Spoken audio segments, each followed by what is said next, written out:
All right. Well, welcome to our final Atomic Habits book group. So we're covering chapter 17 and then the advanced tactics section through the conclusion.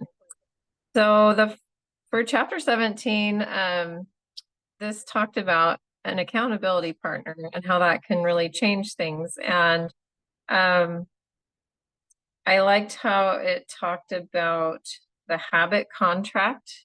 And I was really curious if anybody has ever done anything like that.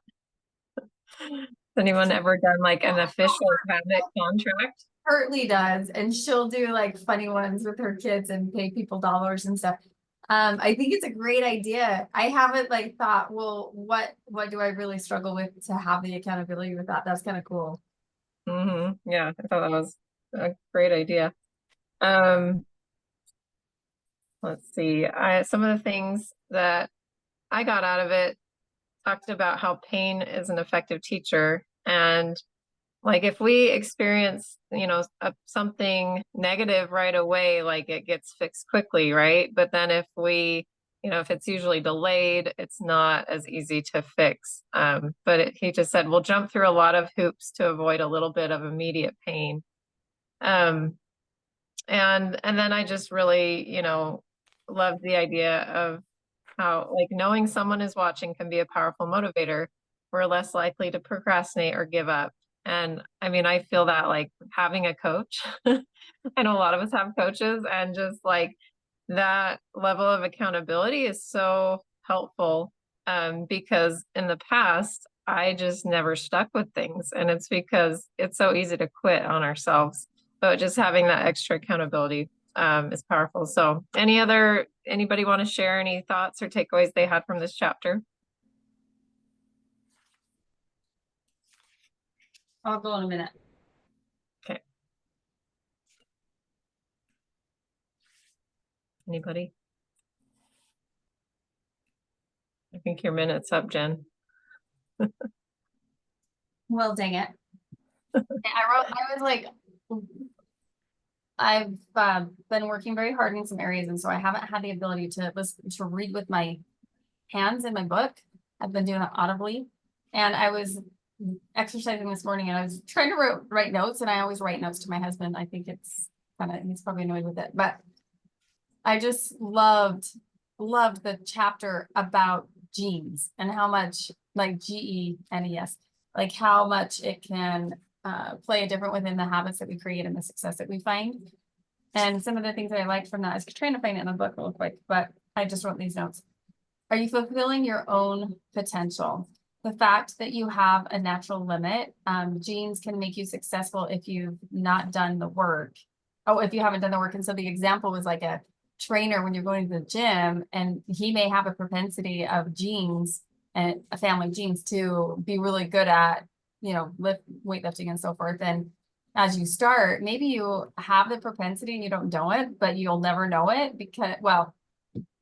because if you haven't put in the reps, it's not even possible to compare it.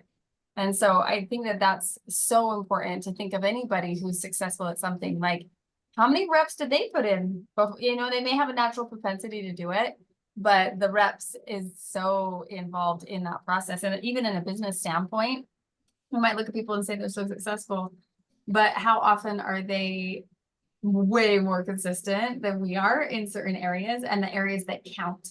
Because sometimes the areas that count, like we can act like, oh, I'm going to eat a healthy salad here or here. And if it's too dispersed, it's not going to do enough. So that was my thoughts. Oh, here's the quote that I did write down. Greatest threat to success is boredom. And I thought that's across all the boards, like within my own health with nutrition, or within business, or I mean, there's so many applications to what we do when we get bored, and it usually doesn't turn in a favorable way. So I thought those were really powerful. Awesome. Thank you. Yeah, I love that chapter. So the next chapter, chapter 18, where he talked about genetics and like, people who he just said genes determine your area of opportunity. and aligning our ambition with ability. And I don't know, I found like I totally get this chapter. You know, he talked about the Olympians and how they were built for those certain sports. And I don't know about any of you, but like for me, I never really saw like where I was like made for something in particular. And like I feel like I had to really struggle to build any kind of talent. I mean, I'm not saying that I don't have any strengths naturally, but for the things that I really love, I had to really work hard at them. And so anyway, it was just an interesting chapter to me. But I was curious if anybody has felt like they have this kind of this ability for something, or if they found something that they are good at. I don't know. Just any thoughts on that? I think I do, and I want Amy and Brianna to say something. I think I do in the realm, and I think part of this is also like growing up within the social construct of your families. But I feel like I know how to work hard. And I think that that one is like so important to me. And it was important to me when I married Jason, that he was a hard worker, and I saw evidence of that. And so as we've raised our children, we wanted our kids to have that, and we've given them opportunities to learn how to work hard. That totally, I know other families don't do it. Like we had an Airbnb business cleaning system for a while. We just finished it because my kids got jobs at the stores now. But we did that and would make all the kids clean, and they learned how to work when they hated it. And that's good for them. So that's one. That's cool. Thanks, Jen. I can share.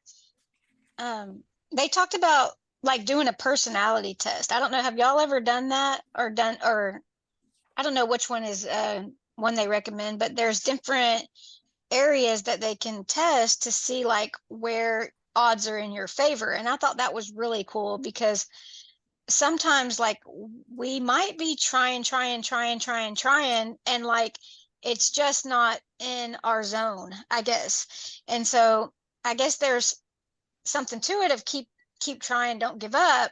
But there's also like, I love that quote where it said, or that phrase that said, if you're currently winning, exploit. If you're currently losing, like if it always just seems to be like an uphill battle, then explore, which means like, I guess it's okay to check out and say, let me find where the odds are in my favor. I felt like that was what it was saying. What do y'all think? Or have y'all done a personality test that kind of points you in a direction? I've done a few different ones. Yeah, I thought that was interesting too. And the exploit and the explore thing. I also feel like too, it has a lot to do with, I can't remember where he talked about being in flow, when things seem to flow and when we find something that doesn't feel like work. Because I think that is like a huge indication of like, you know, you're in a good where you want to be. And like it doesn't mean that it's not going to be hard and like, you know, you're not going to grow. So I think that's part of it, is like it's not going to be just easy just because we might be naturally good at some things. Like for me, I'm not a natural extrovert. Like learning to talk to people has been something I've had to work on and build that strength. But because I love what I do, like I'm willing to continue to grow in those ways. So I don't know, but I do see like why, you know, some people are more natural at certain things and how that fits them well. But I also think our interests have a lot to do with it, or things that we just feel like doesn't feel like work. Like I love doing this. So And in the section in the book, it's kind of helpful to look at the examples that he had, like extrovert, going out and energetic to solitary. Solitary. Yeah, solitary. You guys help me out, geez. And reserved. You likely know them as extrovert versus introverts. I think that at the same coin, like with it, I think of the business of like coaching. And I think of those that have personalities like, I think Amy, you and Stephanie are very similar. I think that your personalities can touch a whole different people than I can. And like, I remember there's this coach, her name's Robin, and she was like so bubbly and outgoing and so forth. But So that was a great strength, and she was able to build her business big, but she also had a struggle with like staying with it. And so, you know, she isn't here any longer. And so like her strength got her started, but other people's strengths, like there's all a place for them. So I think that personalities are cool. I think self-discovery is really cool to learn more consciousness around how we move around the world and what serves us and what doesn't, right? Yeah. Thanks, Jen. Good So, point. so I was, I'll be honest, when that, the chapter 18 started, I have the book and I also have been reading, but, I was a little nervous because my mom is, you know, she and her family, she comes from a long line of very obese people. Genetics are definitely against, you know, her. And I thought, oh no, but I love that he says, genes do not determine your destiny. They determine your areas of opportunity. And genes can predispose, but they don't predetermine. And so, you know, I've been thinking, okay, so how do I fight those genes? And he says, towards the bottom of page 219, the key is to direct your effort towards areas that both excite you and match your natural skills, to align your ambition with your ability. And so I really had to think about, you know, what do I want my future self to be? And who do I, you know, what do I want my identity to be? And I don't want it to be, you know, oh, she comes from, you know, her genes are obese, you know? So, anyway, that was just something that I struggled with in that first chapter that I read. So. Yeah, that's great. I love it. Anything else on chapter 18? From anybody? Okay.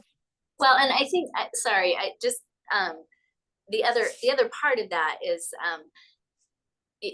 you know, there's a lot of habits that we can pick that will help us, will help me, as far as, you know, going away from that, that gene, the genetics, in my family.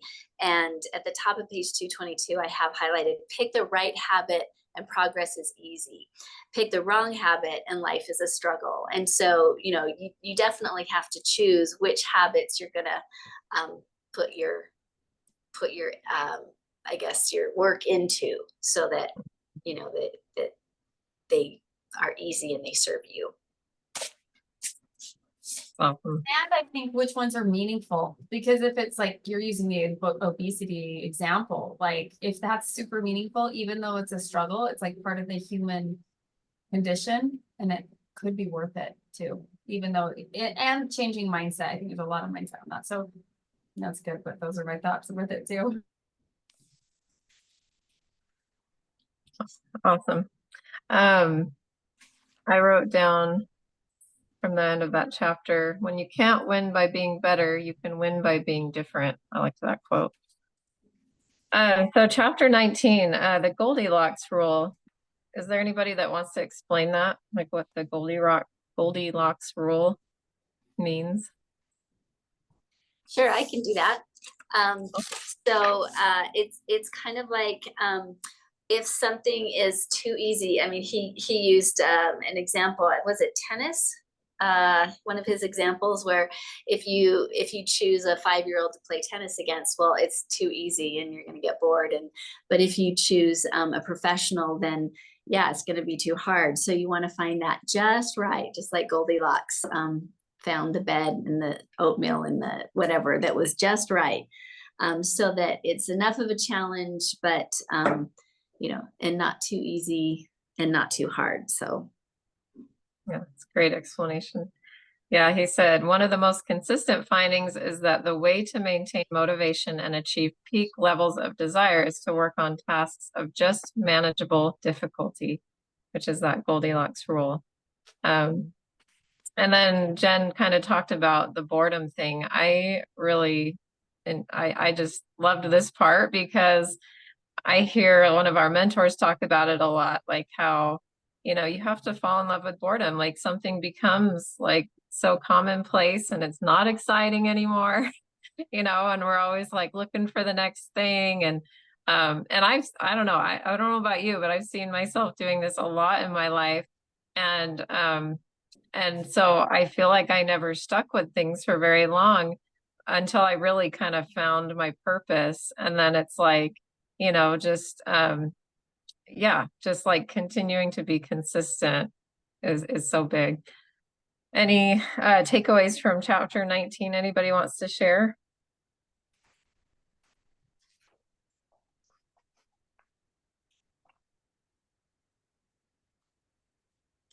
The quote in the chapter summary, the greatest threat to success is not failure, but boredom.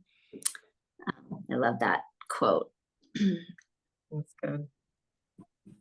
Yeah, and it was also like shock. I guess it was like just a good reminder that boredom is just as bad as like the desire to like really need to change really badly. So I think it's at the bottom. Men's desire for change or to need to change really badly is the same pretty much as like getting bored with it, I guess. I don't know if that makes sense, but um yeah, like just that's a big threat, as bad, just as severe as like maybe getting a diagnosis that you're diabetic or something. So I guess we crave novelty. I guess as humans we need difference, which for me, like I feel like I don't struggle with that as bad as a lot of other people. Like my family gets irritated with me because I can eat like the same 5 things every week just to keep it simple and easy. And like I can do salmon like every night or like 2 or 3 nights a week with green beans. So simple and easy, just because I prefer easy and simple over like diversity. Whereas like if they get served the same thing and like it hasn't been at least a month, then they're like irritated, you know. So I don't know. I know it's a problem for other people, but I seem to be lucky that it doesn't typically affect me. I can eat the same fuelings and the same, probably like my 5 go-to lean and greens, and I'm content and happy and just fine. Um, but I don't know. That's At a the great bottom, example. at the bottom of 235, he says, variable rewards or not, no habit will stay interesting forever. At some point, everyone faces the same challenge on the journey of self-improvement. You have to fall in love with boredom. And I think that's what you're saying, Amy, is just like it's so easy to you love the ease of salmon and green beans. And so that works for you and you love it. And if it works, use it. Yeah, and I kind of feel like when you have like a real sense of purpose for it too, like Amy with the nutrition, and like like this is the nutrition I need, you're focused on health. Like you don't have to, it doesn't have to be exciting, like what you eat. I don't know, like that's how I feel. I used to feel like I would kind of flit around with like interests and hobbies and try to figure out like what job I wanted. And it was really when I kind of gained like what my sense of purpose was that I didn't seek that anymore. It kind of reminds me of Viktor Frankl's quote, like when you don't have a deep sense of purpose, or is that what it is? You'll distract yourself with pleasure. And I think that that happens sometimes if we don't have that purpose and meaning to our actions and our habits. Um, anyway, I don't know. That's my thought when reading it. I love what he said. Professionals stick to the schedule. Amateurs let life get in the way. Oh, that was pretty powerful. Any other thoughts on this chapter?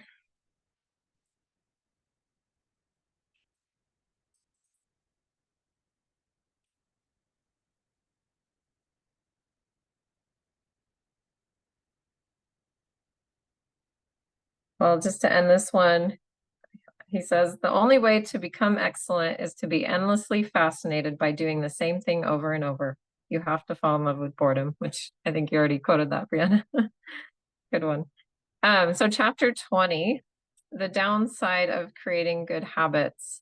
And he said, the downside is getting used to doing things a certain way, and then we stop paying attention to little errors. So we just get so good at it that sometimes we let things slip. And I loved that he said, habits plus deliberate practice equal mastery. So like establishing a system for reflection and review. And does anybody have anything that they do to kind of reflect and review your habits? Is there anything that you utilize to do that? Well, one thing I thought that was like such a great, cool idea, and thinking of like, business wise, it's brilliant there too with details. But I also was thinking of, if you don't know where to start, like, where's your problems? Like, where do your problems lie, to decide where to kind of put more effort into consciousness around what's actually happening within the habits. Mm-hmm. That's good. Thanks, Jen. Anybody else?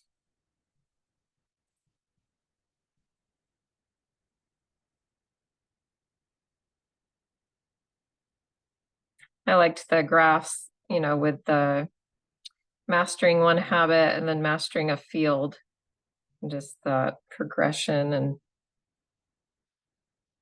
I mean, it just reminds me of, like, for example, like with fitness or exercise, like we can keep doing the same thing, but we're just going to kind of hit, like a plateau with that unless we keep, pushing ourselves or doing something different.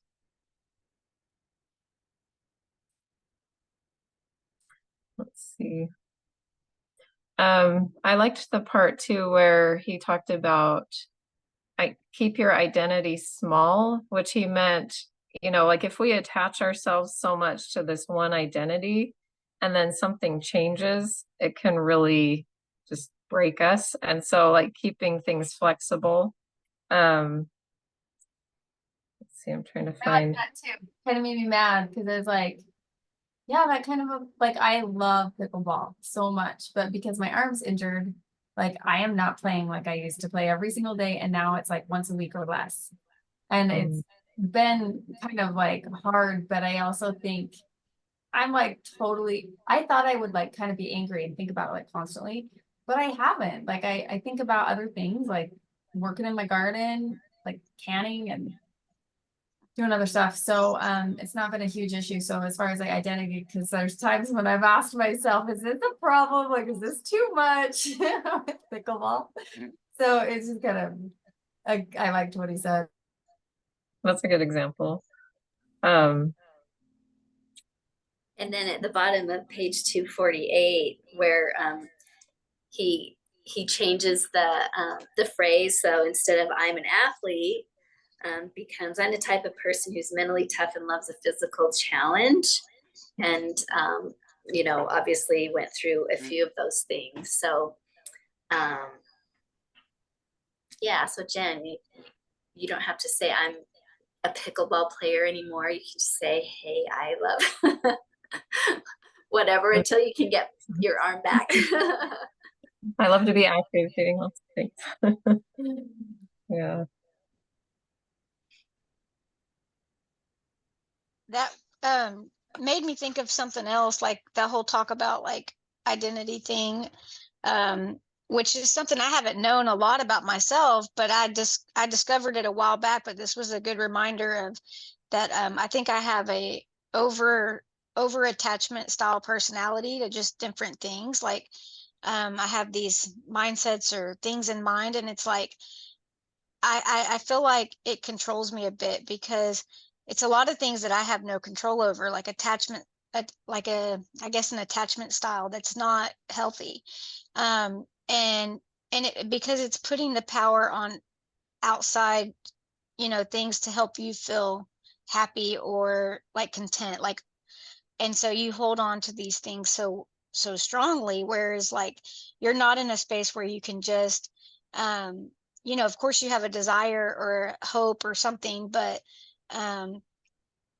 you feel like you can't be okay if it doesn't happen that way. And I want to be okay where I don't want to have an over attachment style personality. So that was a good reminder of that, just in relationships as well. And just kind of like putting things out there and then taking a big step back and just saying, you know, I can't control what happens, but I'm going to be okay either way. I don't know. That whole part kind of reminded me of that attachment style personality, like in relationships. Thanks for sharing that, Amy. That's good. Let's see. Yeah, so let's see, the conclusion. I think what I got out of the conclusion, he just talked about like determining the best path for establishing certain habits, you know, whether it's making it obvious, making it attractive, making it easy or satisfying, and just what works for that. Were there any other takeaways anybody wanted to share? Any other thoughts as we wrap up? I just think to really like, we did step 1 of reading the book, and then it's another step to really implement this in the areas. And, you know, we maybe have had those intentions, but without like having that consciousness even of the book, like, it's like, okay, like, let's start implementing more of this, maybe having accountability buddies or they're going to make some money or whatever it is for us with that. But that process of quote unquote, the pain that we go through to become who we want to be is worth it. And I think it's pretty cool. So it's been really fun to kind of go over these things. In fact, Amy was asking if we thought it would be fun to do another book after this. And I had a thought on that, but we hadn't talked about it necessarily. What are your guys' thoughts on another book? Or maybe we should finish the topic.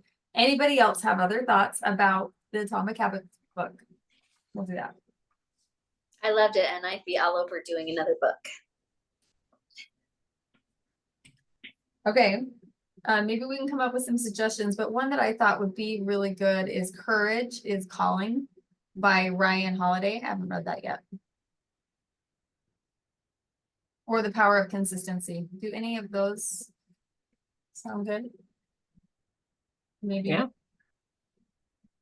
Have you read them yet? Maybe we could do a poll. Can we do a poll in our group, maybe? Yeah, I'll do those two. Unless you have one more suggestion. Let me take a look too at some titles. Since we're the only ones on, like, send the text to me, maybe, or well, you don't need. It'll be hard to have like 50, so I think maybe just keeping it here since we're live. I don't know. So if you have a book suggestion, send me 1 or 2, and then I'll put them in create a poll in our group. What were yours, Jen? Courage is Calling by Ryan Holiday, and The Power of Consistency by Weldon Long. They're both, I know those are both really good books that I haven't read yet. I have other ones, but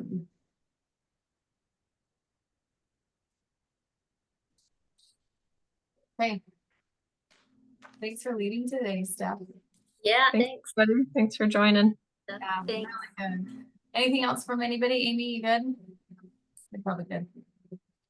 Okay, I'll end this and I'll put the playback in our group, and then I'll run that poll. So send me over a message.